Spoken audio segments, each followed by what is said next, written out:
Welcome to a new episode of the Creative Industry Insight podcast. I'm your host, Bobby. Today, we welcome production designer Philip Messina, who joins us to talk about their work on Black Bag. Philip will talk us through designing a spy movie set in London and the creative choices that he and his team made. Please be warned there are heavy spoilers in this episode. Now let's jump into the conversation with Philip.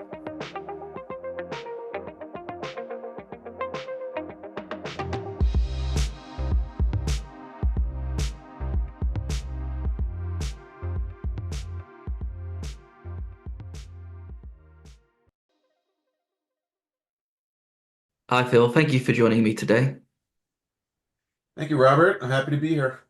Excited to sit down and talk about Black Bag, that's come out recently. How have you found the reception to the film?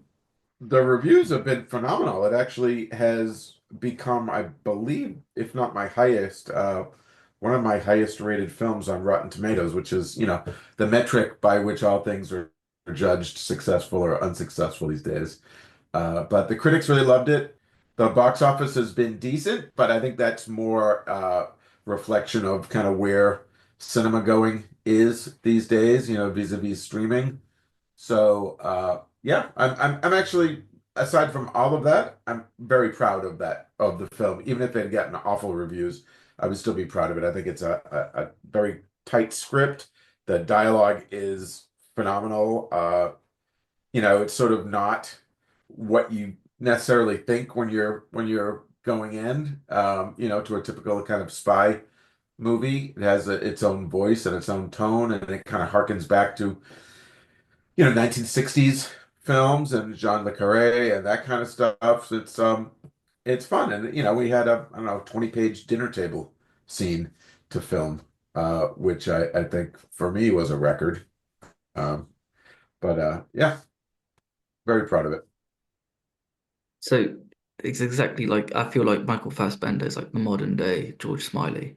Oh And yeah. I thought I was the only one who thought about this, but then as soon as you start Googling, you're like, oh, loads of other people have thought about this as well. Yeah. Um, And uh, also in the costumes and his styling, there was a little bit of Michael Caine from the 60s too, with the turtleneck and the glasses was Stephen is sort of like one of his favorite periods is 1960s, and especially British cinema in the 1960s. So there was a little bit of that going on in there too. And there's also a little throw to Who's Afraid of Virginia Woolf in the film, when one of the characters says, you're invited to an evening of fun and games at George and Catherine's. That was, I believe, that was the tagline from the poster of Who's Afraid of Virginia Woolf. So there's a bunch going on. and also, it's interesting that you mentioned about Michael Caine because I just instantly think about the Ipkiss file That's or exact. That's exactly it. Yep, the Ipcress Files. Yeah, yeah, that was the one. perfect. I was actually prepping a movie for Steven that never happened. That was London in the 1960s, and that, for various reasons, didn't happen. And he kind of very quickly pivoted to Black Bag. And I feel like we all brought a little, with the costume designer, myself, Steven, we're all been kind of just prepping this 1960s movie. And so I feel it was natural to just kind of like we were in that aesthetic. It's like, well, let's kind of just visit that aesthetic for this film. It was totally valid. But funny thing about this film, it was originally written for the States and CIA. And I think I've read that in any of the, I don't know how, I guess they'd be fine with me talking about it. Stephen and David, Stephen's now relocated to London. He lives in London full time now. And he wanted to make a film in London. He had previously done one of the Magic Mikes there. I think maybe the last one was there. And so let's make it London. I don't know where in the process like Kate and Michael were in the casting and all that, but I remember talking to him. He said, no, we did like a big rewrite and wrote it for not MI5, but the GCHQ, the cybersecurity division. And it's actually like it feels tonally so much more like a British spy movie than it ever would have been an American spy movie. There's the film's been out for a while now, so spoiler alert. There's hardly any guns. There's only one person gets killed. It's like an American movie would have been carnage, from beginning to end, and it's just not bad at all. So I think in a lot of ways it was like the smartest move ever to kind of pivot to a London-centric film. It's interesting as well how you mentioned about that it could have been based in America because even though you see certain parts of London, the city doesn't really play it as a character. No. Like in other spy stuff where maybe you this is good. Ducking into alleys and that even watching slow horses, it's like you feel like London is a character, and I love that. I love that series because it really feels like it's showing kind of the non-glamorous London as well, like the everyday London, which I love. I think a lot of it's shot in Shoreditch because I was kind of in that area quite a bit. But no, this is it's a lot of it's on stage and in interior sets, which is I have no problem with. I love that. I get to really kind of control the visual aspect a lot more when something is more stage based. But yeah, there were just a handful of London locations, but we tried to make them special. And I think each one of them tells a story. It's funny because the original script opened with George on a park bench along the Thames, and we picked the is it Queen's Park, the area right adjacent to the London Eye, and we shot the opening of the film there, where he meets Meacham, and t typical cloak and dagger story. They were sitting on a park bench, passing notes, blah blah blah, broad daylight. People walking by, and at one point, after sort of an initial rough cut, Steven said, I want to change the opening. He wasn't happy with the opening. And that's when he and David came up with the idea of the club. Like George goes to find him at a club. And I think in retrospect, it was a much better idea by far because it says a lot more. And Meacham doesn't have much screen time, so it says much more about his character that you find him in a club with a couple of women of dubious reputation. Sort of like that kind of like sets up that whole thing, and it's night. It's just it just turned out to be a much better scene, I think. But it's funny because the beginning scene, I read it and I was kind of like never. I was always trying to find a place along the river that showed London, that kind of showed London, but wasn't like the picture postcard. And we just kind of gravitated towards the picture postcard. There was, Big Ben in the background. And I was sort of like, all right, well, I guess it tells everybody we're in London. But visually, I was sort of not as excited about it. But, there's so many elements to working on a film. It's kind of like, all right, well, that's, check that box. It's fine. And so I'm glad that Stephen had that moment to kind of question that and go, no, we could do better. And I think the opening of the scene opening of the film is much better than it was initially. It sets the tone in such a different manner as well.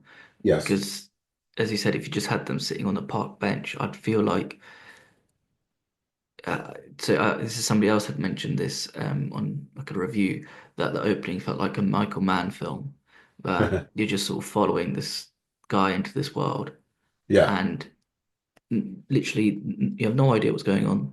You're following him as an audience, and you're just in. That's it. You're in this world.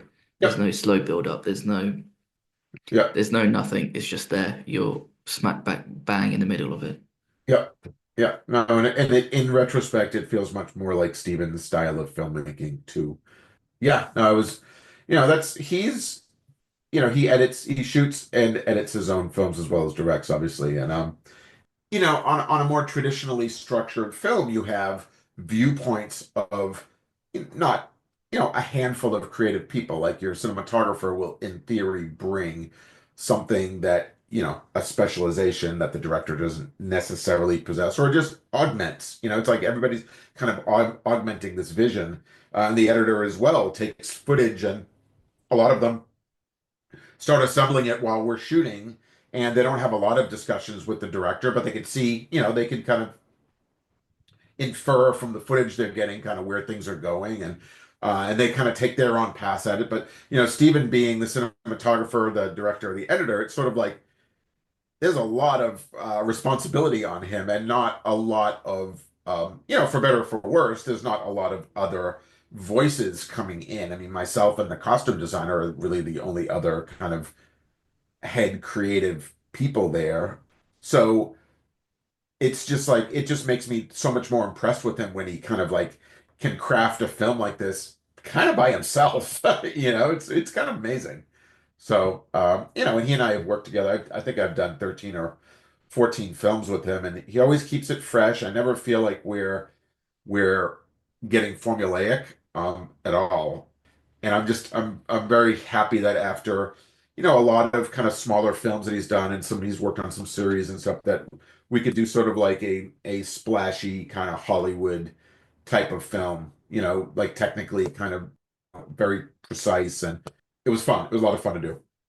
That's what kind of stuck out to me as well, is like how much Stephen does, and also in his mind he must be already thinking how each scene's gonna cut. So he must shoot it in a way that is like, if we Well, he shoot, does. If you really pay attention during the day, you could by observing the order that he's shooting a scene, you absolutely see where he's going editorially because he very, very rarely does the trope of the master and then go in for cover it, two shot and then cover it, like a fair amount of it's sort of a filmmaking convention in a lot of ways, but he never comes into a scene the way you think you're going. I love just kind of standing back and watching. I try to be around for as much of the shooting day as possible because I feel like I learned so much about, not just how my set is used, but how I really get a sense for what the film is going to become just by watching him kind of like go around the go around the room. It's cool. It's a very I've worked with other directors,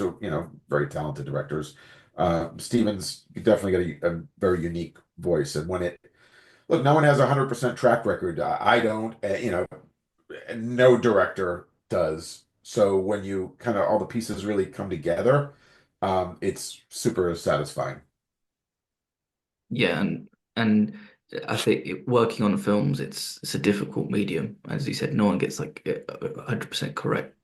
You No, never you know what's you going to know, happen on the day, or even when you're in the edit, where you think that you have a scene that's been written out and you think it's perfect. It just sometimes might not work in the film. 100%. I mean, yeah, I many times you read something on the page and you go, either this is brilliant or this is awful. And in the filming, it really could kind of completely flip. It's a lot harder to take a flawed script and make it much better. And it's easy to take a great script and screw it up. So, there's no formula, there's no formula to it. But I knew when I read it was a very dialogue heavy movie, obviously. So once I started hearing the casting, you really start, from the fairly early on. It was Kate and Michael. I don't know if that was. I think that's when I came on. They were already attached to it, and they both had worked with Stephen before, and so you sort of feel, when you read the script for the first time, I'm picturing them. But I really love all the I want to say secondary characters, but the other, the other two couples in the film, I think are really that's like between the casting and the dialogue, they're really kind of like more than a supporting cast. It's almost an ensemble in a way, I would say. But especially I love Marissa. I love all Marissa's fantastic. She has all the great lines, especially in the dinner table scene. She plays Clarissa. Yeah, she does steal the show, and Yeah, yeah, I don't know, I don't understand how one character can have so many great lines, but hey, that's yeah, just good writing for you. yeah. Um, there's one thing that really stuck out when I was doing my research, and that's stage work and lo compared to location work. So when I watched the film, I was convinced the house was a house somewhere in London with the garden and all that. Well, it And was. It was just in Pinewood. yeah, exactly. But I was, because we are, when we meet all the other characters before the dinner party, we actually go to a pub in Chelsea on the King's Road, which It's is the cardamom, not cardamom, the cardigan, Cadogan, cardigan. the Yeah, Cadogan. because I instantly recognized it because that's where my wife and I, after our civil ceremony, spent the afternoon there. So Oh, so when I saw that, I was like, it was like basically that Leonardo DiCaprio meme in Always Once Upon a Time in Hollywood, where he's like recognizes it straight away, and yeah, I yeah. was convinced that the house must be very close by in that area.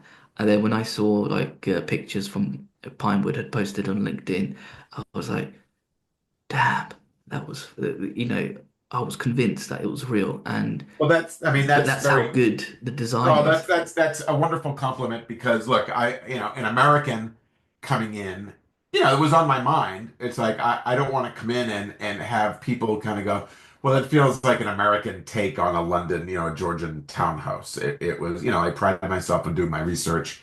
I stayed within the confines of because we did use a real exterior, which is in Islington, a street with beautiful Georgian duplex isn't the right term, but kind of joined double, But they're you like know, they're terrace houses basically. They're yeah, like joined yeah, together.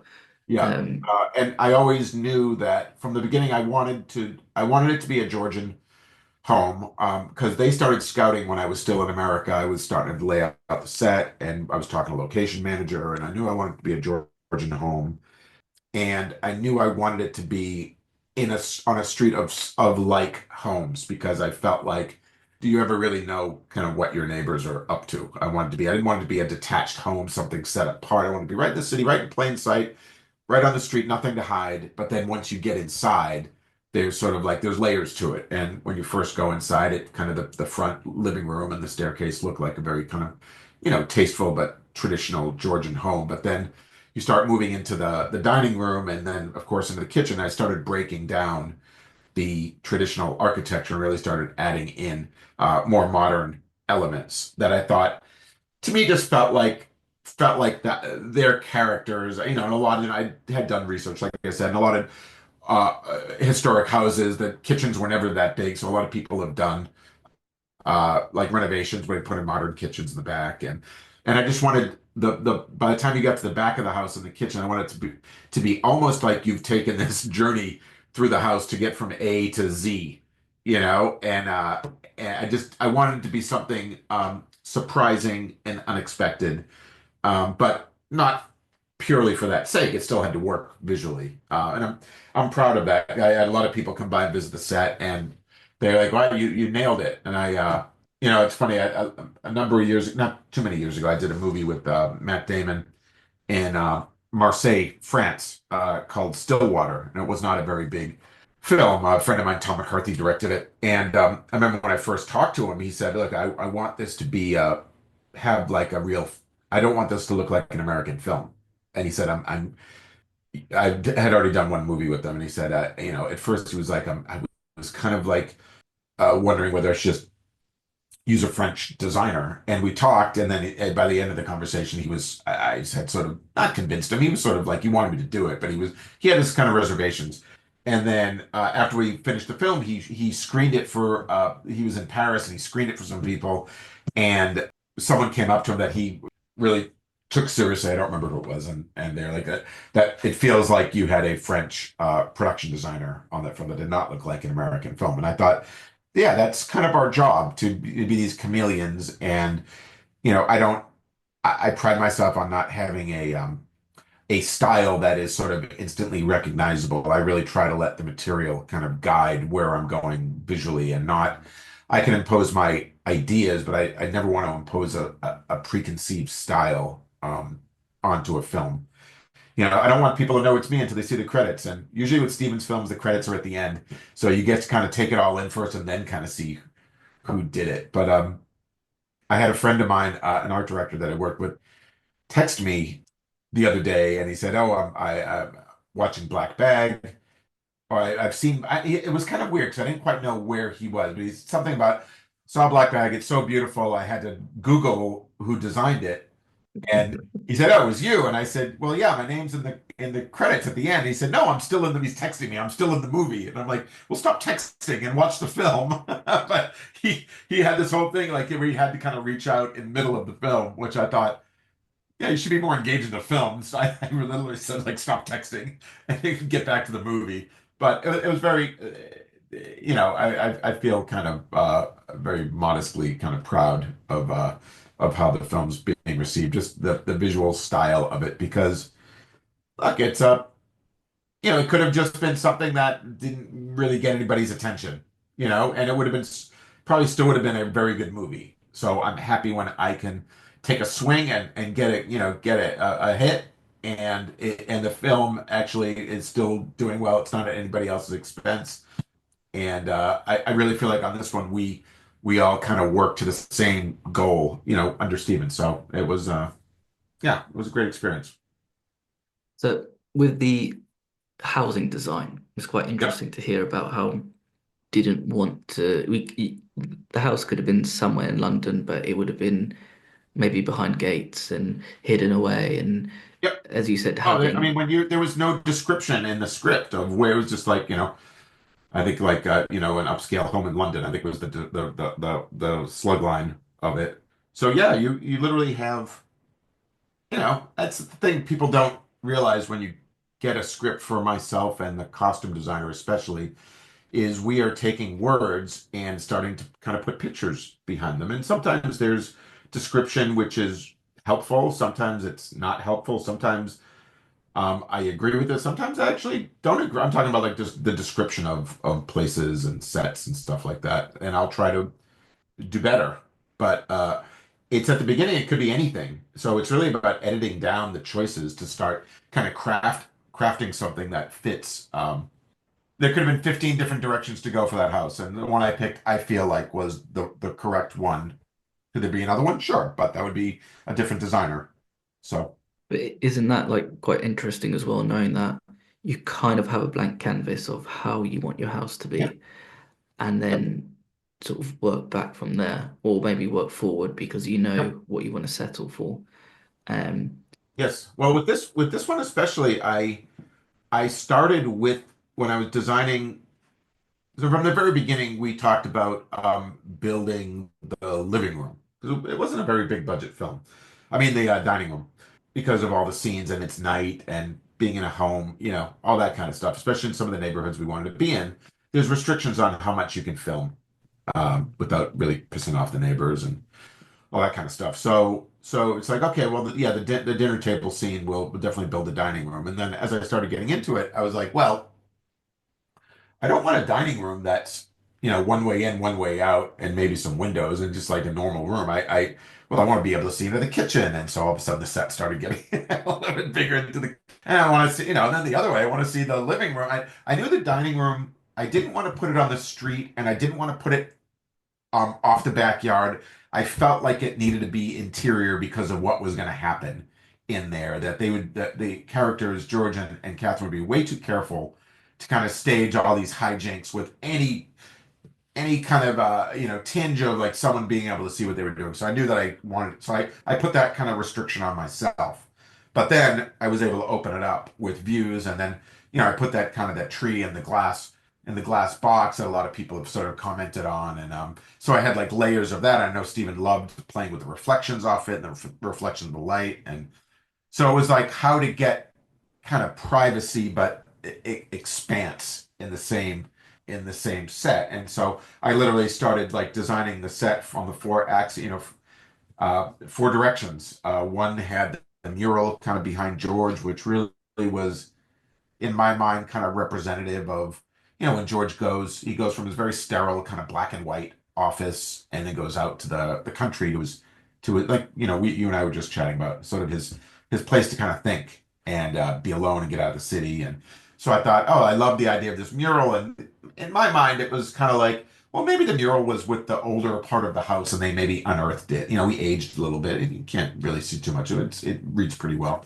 but I'd never thought they had that painted for them. I kind of felt like that came with the house, and maybe it was even like a family house or something. But then, as you go back, I started, like the living room is very contained living room, traditional living room. Then the dining room starts contained, and then kind of like I blew out the corner of it, and then started getting into more of an open plan in the back. So I knew I loved those views from the dining table back into the kitchen, and then you see a little bit of that backyard at night. It serves its purpose to give us depth, but there's never any scenes. There were never supposed to be any scenes out there. So I knew I wanted to get light and for the daytime scenes in there as well, but also have it private. So I built a big, the big garden wall around it. So it really, it's not just what I was reading in the script, but then I started to give it structure in my mind of what I wanted this set to accomplish. And I knew there was going to be so many days of shooting in there. I wanted Steven to really have a lot of options for camera angles, which he used. He drops back into the kitchen and shoots back to the living room. I mean, say that the dining room. He's in the living room, looking into the dining room. He's even at one point, I don't know if it made the film. He was like up on the staircase, kind of shooting down through the balusters of the stairs at the group. It was cool. It was fun watching him shoot it because I just did not want to trap him in a room with four walls, a traditional room. Which, if we were on location, that's more likely than not, we would have found something more along those lines in my mind. So I'm glad I got to have control over that. I do like the sort of when you have the back out with into the garden. I've seen so many places like that. Sometimes you'll be on the train into London and you can see into people's gardens and you see it Yeah. and I felt like that was such a really nice, neat touch because I just think Oh, yeah. you just think, this is somebody who knows what they're doing and in their design and look for these houses because I you think can. in my research, I started seeing these kitchen kind of add-ons with the gardens, and I started seeing that. It sort of led me down that path. So it just, and I had a great team around me, and I charged them with, they were all UK. I didn't bring any of my team, my US based team with me. I was all UK based, and I told them, I said, look, if there's anything I'm doing that just doesn't feel genuine, let me know, and I'll fix it. I'm not like I want to get it right. Tell me, and I'll argue it. And if it becomes clear that, my argument is wrong, then let's change it. So yeah, I really wanted it to read authentic. That would have disappointed me to no end if people kind of felt like A, that it was a set, and B, that it was a set designed by an American designer. I would have considered that a failure. Even if it was beautiful and even if it kind of checked a lot of the other boxes, I wouldn't have kind of felt great about that. As an American, when you're obviously doing your research, so you see these things and you can have discussions with people. When you first stumble across something like that, where people have built out with their kitchen, it's basically like I don't want to say like conservatory, but it's like it does because it's very much made out of glass. Yeah. Um, how do you see it as like a designer point of view when you see something like that? Do you ever think that like what an odd thing that people have been just putting this into their homes? Well, if I thought it was odd and it made people question something about the design, I wouldn't have used it. I don't want to be unique just to be unique. It has to kind of resonate. So, like you're saying, you're on the train. You've seen places like that. Ideally, you want to be evocative with the set design. You want people to feel like it's real, and that could exist. That's the whole point of the film. Is like this story could exist. Suspension of disbelief, but there's a limit to that. So I pride myself on being a fairly restrained designer. Like I worked with a British designer, this guy Christopher Hobbs, who did Caravaggio and The Cook, the Thief, the Derek Jarman films back in the day. I did a small movie with him in the States years and years ago. I was the art director on it. And I remember he said that this in designing his sets, the set should always feel empty until the characters inhabit it. And I've always remembered that because it's like you don't want to, you can't solve everything by just a set. You need like the people, the human beings to inhabit it to fully complete the picture. And I've always taken that to heart. And that's kind of at the heart of when I design something and I try to imagine the people in it. When we're laying out the furniture, I go and my set decorator was laughing at me and like I'll go and sit in a chair and just in a chair that we've placed and look at the set like if this was my house, like is this a place I would want to sit? You know what I mean? It's like Yeah, I kind of spend time in all the corners of the room because I want it to feel like there was intent behind it, not just for the filming, but like for the souls that are there. And I know, it kind of gets a little esoteric, but that's the way that I feel like everything's in the right place, or it's a complete habitation. So that's the way I try to, there's a lot of like interior monologue that plays. Hopefully not a dialogue and along voices in my head, but there's a lot of questioning on my part of my own decision making that I have a very iterative process with myself. So, and I like to see opportunities as they arise. There'll be things that people will bring me options or things I'm like, oh, it wasn't quite in my head, but let's not discount that because it wasn't my initial idea. Tell me why you picked this chair, this table, this thing, and I want to know about it. And if they have, then we start telling each other stories about these characters, like these backstories, and it's actually fun. And 99% of it doesn't mean anything to the person watching the film, except if it feels like it's real. And I think that's the way to kind of get at it is to tell these backstories. Like, there was a little bit of a discussion at the beginning, like, oh, can George and Catherine afford this house? Because literally the house adjoining it on the street in Islington was owned by Keira Knightley. So it's like, okay, these mid-level, government workers, this is their house. And I thought, okay, I have two arguments for that. One is uh, Catherine makes a comment at the beginning about how George doesn't care about money. You kind of feel like they may have money problems. It's a little bit of a MacGuffin, but it's there. They are. I knew they were both going to be styled in a way that they would feel like this is their home. And I thought also I'd met a lot of people in the business in London, in the business and not in the business. They inherited a home from their family. It's like who knows how they got. There's generational wealth that in the States it's not like that at all.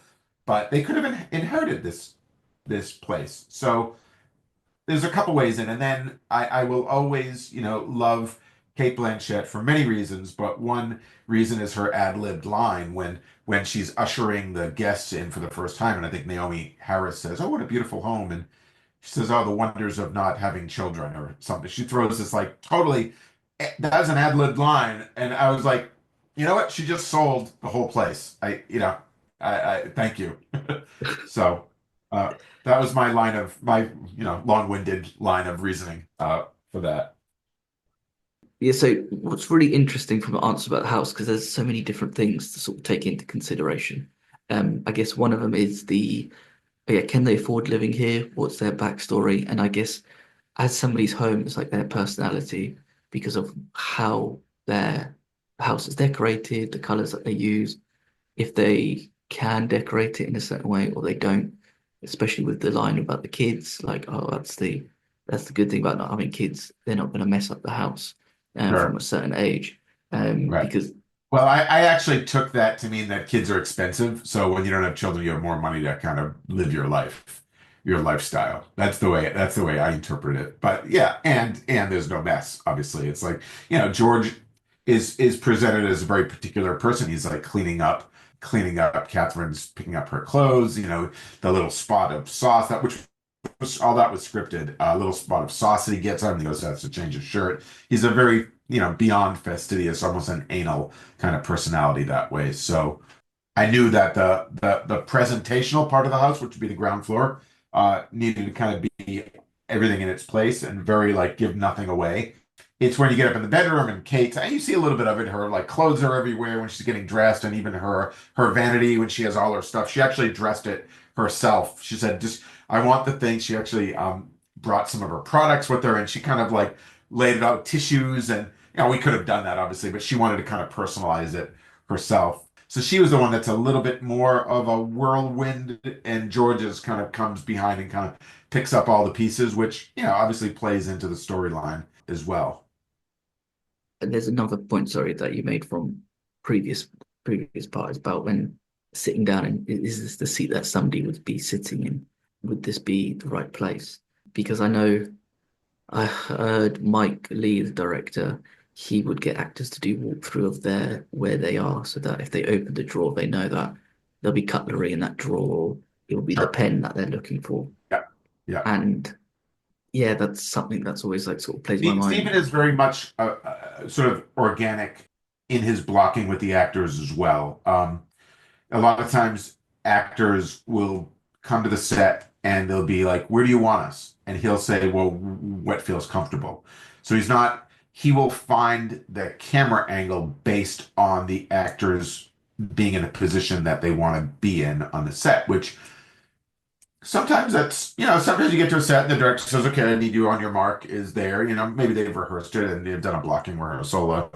But Steven is not that way. So I, in turn, have to kind of like take a pass at that before anybody gets to the set to make sure that if they end up in this corner, then it's going to be a good corner for me visually. There's going to be a reason to be there. And so I do kind of like, not that I'm like I'm a knucklehead about it, but it's like, I go around, I kind of like where, like there was a chair. I don't think George ever sits in it, but there was a chair by the window in the kitchen that we thought, oh, that's where George has his morning coffee. That could be one of the places.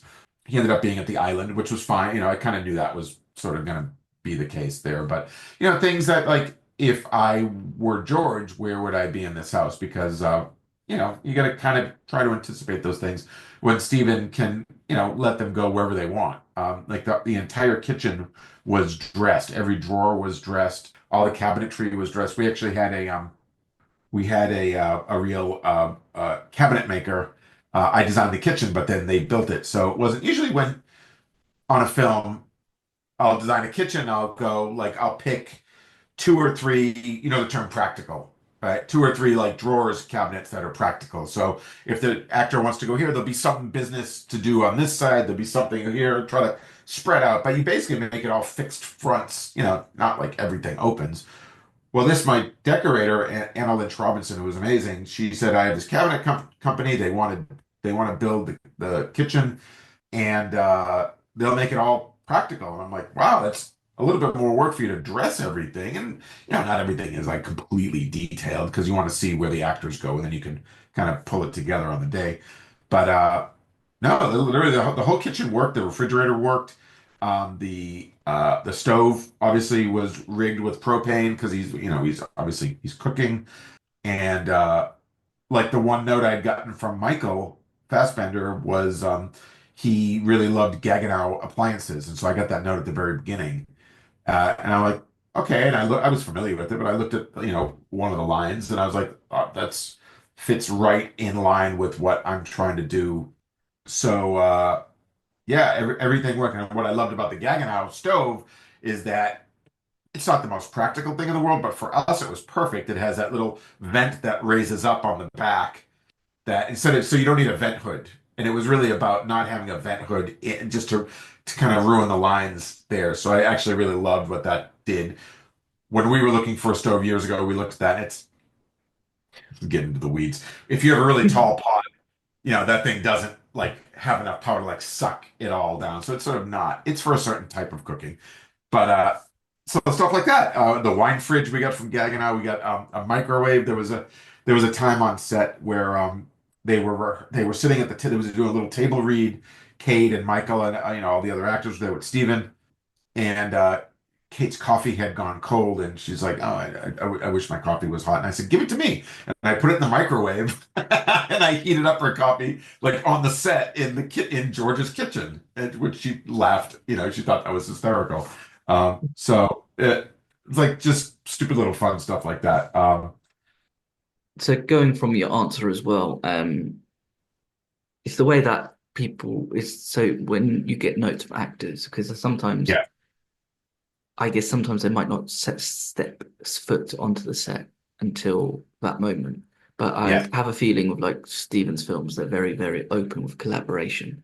yes, Um, when you do get a note from an actor, you know, obviously you'll take it like on board because be, you want to, yeah. It can be a team player. yeah, Yeah. exactly. But what happens if it's something that you're like, well, this might actually push us over budget, or this might not be in something that we have in mind either? I've never encountered that. But I do know there's a kind of a famous story. I'm not going to name any of the names involved, but there was this is maybe 20 years ago. There was a film, and I knew the decorator on it, and the lead actor was giving very, very specific direction on what he wanted in his house.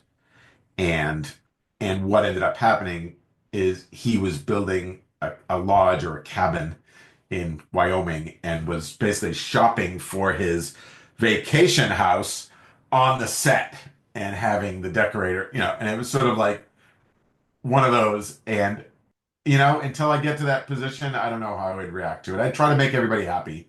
The money thing is, look, if you go, so like so for instance, when Michael said, "Oh, I love Gaggenau," it's like those are expensive appliances, and we weren't thinking that we would be getting like super super high end stuff, like real high end stuff like that. We're actually thinking we can rent things from prop houses, and but then he said Gaggenau, and then Anna, again, my decorator, said, "Oh, let me see if I can get a product placement," which these days it used to be much easier to get product placement on a film. I remember when I did all like the Oceans movies, it was like people were stumbling over themselves to give us things to, could this be George Clooney's watch, or could this be, Matt Damon's sunglasses, or, like they were literally falling over themselves to get us things. It's not as much like that these days because I think that a lot of the brands kind of they give away a lot, and I'm not sure that it pays off, unless it's a very specific kind of shot. It doesn't always pay off. But anyway, so I don't even think about product placement too much anymore. But Anna said, let me try. And she contacted Gaggenau, and they literally gave us everything for the kitchen, all the appliances for the kitchen. So George, still call him George, Michael's note ended up like getting us more in the film. But consequently, if he had said, I want a Gaggenau stove or something, and we couldn't afford it, most likely what would have happened is I would have gone to the producers. If it was something outside of their budget line, but they can afford it, they would, everybody wants the actors to be comfortable on set and happy. So they would have done it, I would think, unless you're on a real low budget film and they just can't, that's an outrageous request. But it's funny because when Michael came to the set, he looked at the kitchen, he looked at because he came to prep, he had been practicing his knife skills. And I know he was really disappointed because Stephen did a close up of him like chopping a lemon, I think, or so, he's chopping a couple of garlic, and that was actually Michael. But the way that it shot, it looks like it could have been a hand model because he never shows his face. And Michael's like, I practiced my knife skills for so long, and that's actually him trying. It's like very, very good chopping stuff. But anyway, so he came to the set, and I said, "Oh, we ended up getting all the Gaggenau stuff," and he looked for a minute like he had actually almost forgotten that he had said that like 3 months earlier. He's like, "Oh yeah, no, that's great. I love that stuff." I knew there was like a beat where he's like, "What the hell is this guy talking about?" And then Gaggenau. So I still think it's funny. Imagine he's like, oh yeah, it's not the right color. I was thinking maybe this and this, and you're like, yeah. I wonder why. I wonder what that guy's playing at. It's funny as well when you mention about product placement because I worked on a film and I think they were gonna just for the actor to wear like a white dinner shirt. It was like they were paying like 750,000 or something ridiculous, and Sure. you just thought like you scratch your head. It's like, but you don't even know. It's just a white shirt. Well, Like they'll use it in press, and they'll yeah. There's sort of ancillary kind of uses for that stuff. But yeah, I think and, except on a very select amount of films and a select amount of actors, I think those days are sort of a little bit over. Cars are still I remember when I I pick a lot of the cars for the film too, unless it's like something very specific or whatever, or the director, or like any number of like writer or director can have an idea. But generally, like if these cars, like okay, I knew I wanted to put George in a Land Rover, and the producer got very excited. I was like, oh, maybe we'll get a product placement with Land Rover. And I was like, well, I want it to be like like a 20-year-old Land Rover, which they're not interested in giving us money for that because they're not selling, they're not on the market of 20-year-old Land Rovers. So, but it's funny because they got excited for a minute and they're like, but they were cool. They're like, no, that I get it. I get why you're doing that. It's uh so that's funny. And then the G-Wagon that blows up at the end, the Mercedes, we had to get 5 of those. We had rigged for various parts of that exploding. scene, like one that drove, that the one that explodes has no engine in it, and a lot of stuff's been taken out of it, and so it gets expensive. You got to buy five G-Wagons for one sequence. So yeah, anything you can get for free helps. You definitely know because they're getting exploded, no one's allowed to take those bad boys home. Right. They won't be roadworthy anymore. What I'm curious to know about as well is the to talk about quickly is the office space. So something clicked in my mind because it's a very open area, lots of windows, but Yes. even though they're spies, they I would assume that it goes against the sort of stereotype of dark rooms and hidden away. Yes. But there's like an isolation feel to it that Yep. and I saw someone do a post about the parallax view and they had like four pictures of ice and basically said the isolation and parallax view and it made me think of Black Bag a little bit because everybody's so the way it's shot is one thing, especially when you're in the therapist's office, is that everybody's quite far away from one another. Yes. So, and I can imagine working in the spy world, you're going to be isolated even though people are watching you, Yeah. which is like Well, it's funny because we got to visit the real offices, and the building that is plays as the exterior, that kind of red glass building, that is where the real not GCHQ. I forget the acronym for it now, but it's where our people are supposed to be working. That's actually the building. So oh, okay. we got to tour it. We had an advisor, and Stephen and I and the producers went up and looked at it, and we couldn't go everywhere, but we got the basic gist of what it was. And so basically, they're in this like multi-story building. I think it's like a 30-story building, possibly.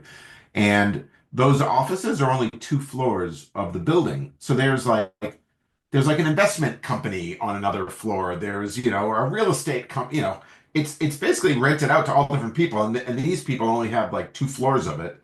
There's a Shake Shack in the lobby of the building. It's very, it couldn't be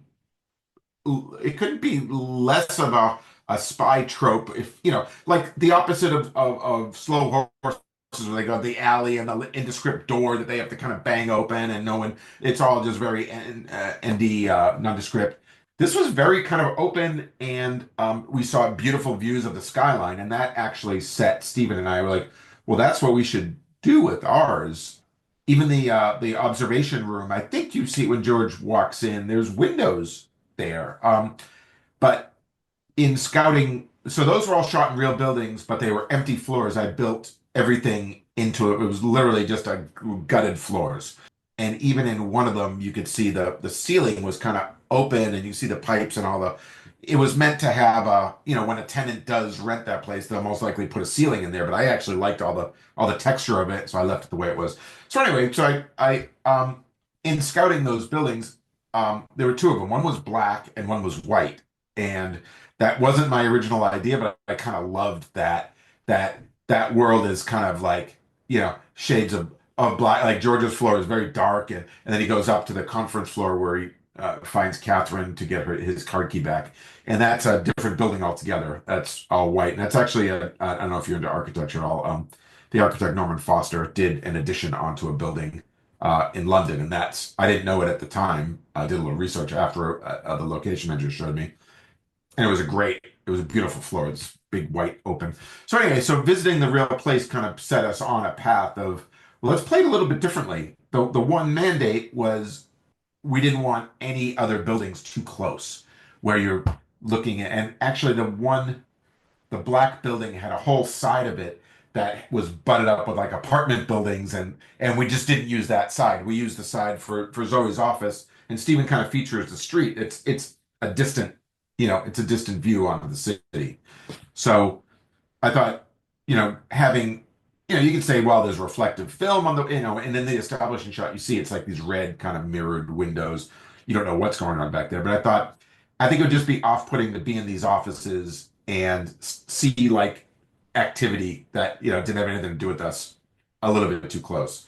So that was, where we drew the line on that. Um, so It's yeah, interesting though. It is interesting to hear the way that you kind of basically one location scout kind of changed the way of how yeah, you wanted to. make your Yeah, film. and I know that the producers just to be expeditious, and I don't blame them. They were hoping that like all those offices would just be in one building, and I did like an a la carte thing where I go, well, like this part of this building and this part of this building. And I came up with the thing like, oh, George can just go up the stairs to another level. It wasn't written that way. It was literally like he goes from his office, opens a door, and is in the conference room area. It was really all kind of one thing, but it had these two offices that really kind of spoke to me in different ways. And Stephen really liked that idea. And I said, well, we just all we need is a transition piece. And so he actually, he's like, oh, we'll just have George like run up the stairs. And we, after he's with Freddie, when he shows his bandaged hand after the night, he's gonna go see Catherine, and Freddie goes, oh, she's in with Stieglitz. We don't even see what door he goes into. He just goes up a set of stairs and he's in this other space. And I kind of felt like it placed everybody, like George was on more the working level floor, and then Catherine and Stiegler, they were sort of the executive offices, is what the way I was thinking of it. And the architecture gets a little bit more kind of, I think Stephen called it operatic. There was like the big slanted windows and the diamond shape. It's a super cool office. And then I ended up building in that conference room that they're all looking at when they realize Pavlicek has left. There's a spy in our house, the Pierce Brosnan scene. There's a big slanted window that had these metal louvers on it that I thought, oh, that's amazing because it gives us all the light. It gives us this dramatic angle, but it's not like anybody could ever see in it. In another world, that would have been a completely interior room, set, as you'd think of it. But that's what I mean about like trying to be open to opportunities and seeing options as we're scouting. So I basically took that floor in a plan and I said, okay, the conference room's going to be here. The first conference room's going to be the one where he clicks the blinky light thing on the window. Catherine's office was all right there, but it wasn't big enough to have everything anyway, and there were no other empty floors on that building. So it was sort of like if we commit to that, then we got to commit to the other thing. So, uh, it's just really important to have producers that are supportive, within limits of like, oh, this is going to make it better. And in some ways, it was kind of easier because we didn't just camp out in one building. It allowed us to shoot one building, go out and shoot other stuff, and then come back. So it actually, schedule-wise, it did kind of work to our advantage. And one thing that I do, and I'm sure a lot of other production designers do, is you really have to work with the assistant director on the schedule to see like, well, how much time do you need to dress this thing and that, and if we have to do a changeover, say like how can where can we go for that? What else can we shoot while you're changing this with the art department and then actor availability, and sometimes they're not on for the whole run. Like I have this actor for 2 weeks and I got to shoot all their stuff. It gets super complicated, and we as a group need to kind of help address that. And some of that is through locations and kind of what we do in the art department as well. Mm. And again, just like amazing to think about how much has, planning does go into the film and how much you need to think about Oh yeah, what you're going to because do and where you're going to shoot. yeah, because we only had, I think it was, I want to say 35 days. I could be lying. I don't think it was more than that. I think it might even be less than that. Steven notoriously comes in like under schedule and under budget. But if you start with like you have to make all of those days work seamlessly, then you reverse engineer all the work that goes into like on the day, there's a plan. And the plan makes sense to everybody and it works for everybody. But there's on the film set, there's a lot of people involved, a lot of departments, and everybody's got to be able to do their job. And sometimes you're uncomfortable. I always say like I don't mind being uncomfortable in my job. We're all good enough to kind of be able to pull something off if it means that somebody else can do their job, or and for the direct, for the greater good. Like I'll take on a certain amount of discomfort. Whether we have to work like sometimes you have to work overnight to do something, to prep something, a tricky location you can't get into when you need to get into it. Can you prep it in 2 days instead of 3 days or 4 days? And we all look at each other and go, well, okay, yeah, I'll change my plan a little bit. Maybe things that I was going to do that were a little bit more complicated, I can simplify. And it's all a dance. So it's good to be able to work together. That's it's the ultimate kind of teamwork art form. It's not someone painting in a studio by themselves. You're painting with a big brush, and there's hundreds of people involved that can either make it better or fuck it up. So, right? I mean, honestly, Yeah, and yeah, exactly. And it's just amazing though that like one little decision, one key decision here might work, might not work. Who sure. knows? And you gotta, as you're having these conversations, I'm one of the first people to come on. I think it's incumbent upon me to kind of have a basic knowledge of how the other departments are going to react to decisions that we are making. And if I feel that, in making this decision, it's going to put more pressure on another department, I'll often call, like if it's stunts or special effects, I'm like, look, we're talking about doing this, or and do it with the producers, obviously. But, is that, are you like, I don't just try to make a decision just based on, oh, that's this like the best look for the film. It's like, yeah, you can't really bone other departments and still have a good creative atmosphere where everybody's working together. You got to kind of know what they're going to need to do and try to anticipate it as much as possible. And it's just better for me to get my way, knowing that I'm working within the bounds of what other people are gonna. No one's gonna come in at the last minute and go, I can't make that work. I can't do the stunt here. I can't do this effect here. And it's like, oh, then your plan goes to shit because someone can't. Might do something. So, Yeah, exactly. I've got two more questions. So for my yeah. penultimate question, when it comes to your designing, because there is a mixture of stage work and location work, do you think about the continuity when you have to skip between the two? And how do you think about that in your designing? Oh, well, so yes, I have to try to imagine when it's all pulled together that it's going to feel like the right, like something will feel like it's like you probably never questioned when George went up the stairs to another office that it was weeks apart and a whole different location, and that's kind of what we try to do. I know a lot of directors and Stephen absolutely falls in this category. They like to shoot things in continuity as much as possible. It's like why, look, you'll do that. You'll go out of sequence drastically if you have to, but given your choice, I always try to honor, shooting in continuity because it's better for the actors. As they're developing a character. Now, can they jump to the end?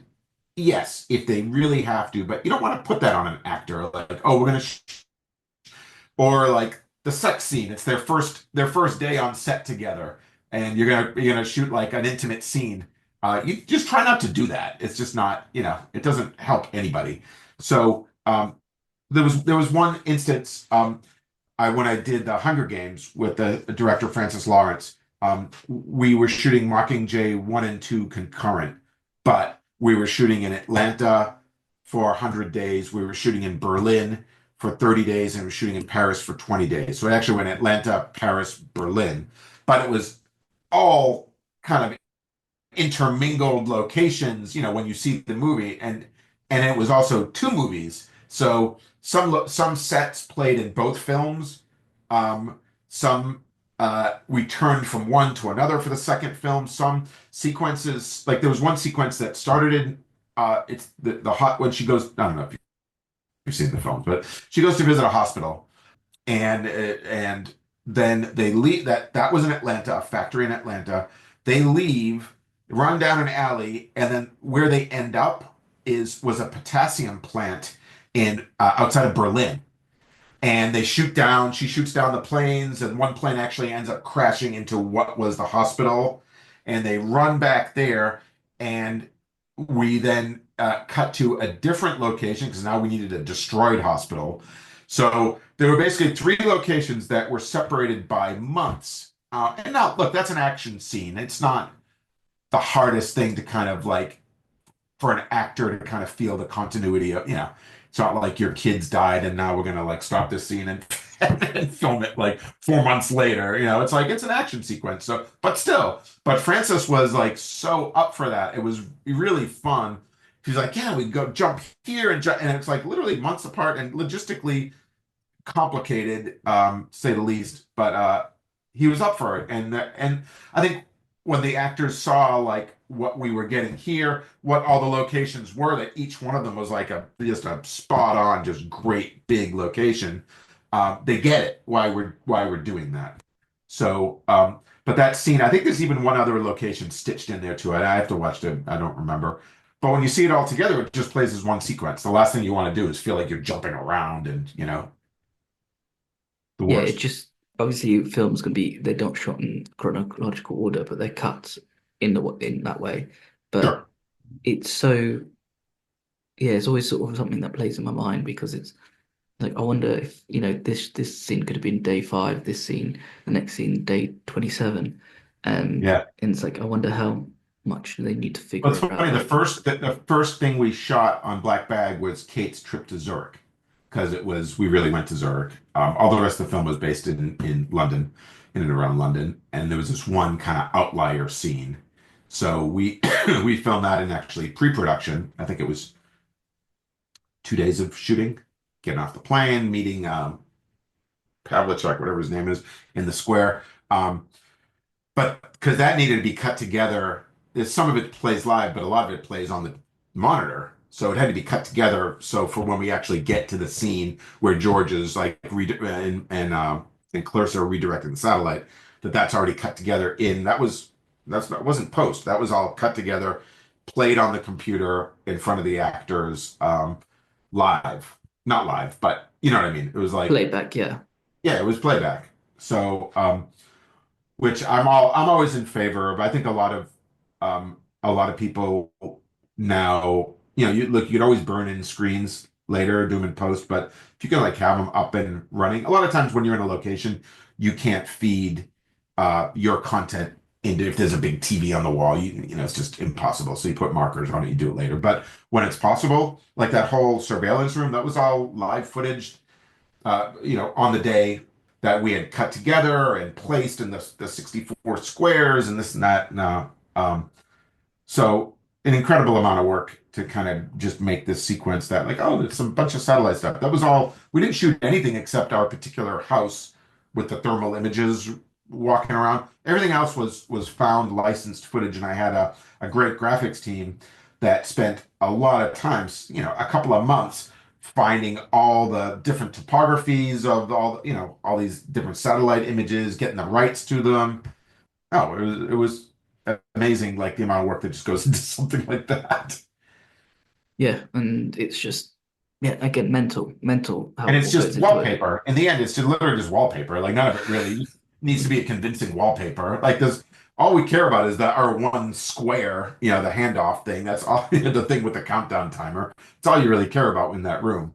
So, yeah, well, you Yeah, know, and again, it's funny though, isn't it? It's just wallpaper, but it yeah. just adds so much to it.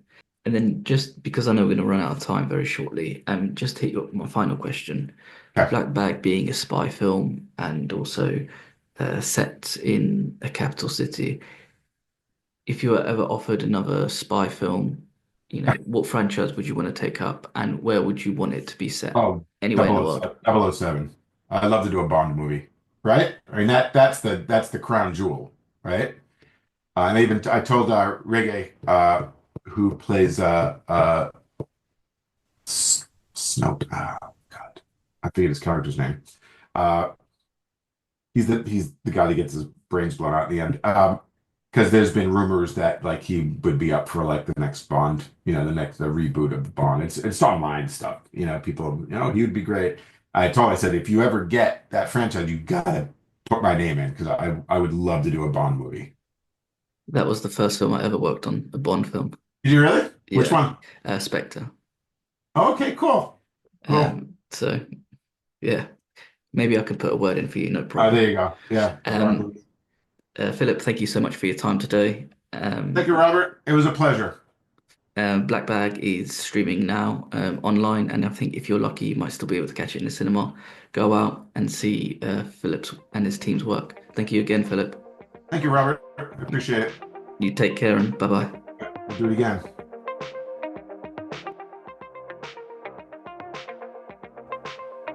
Thank you for listening. Please subscribe, rate, and review this podcast.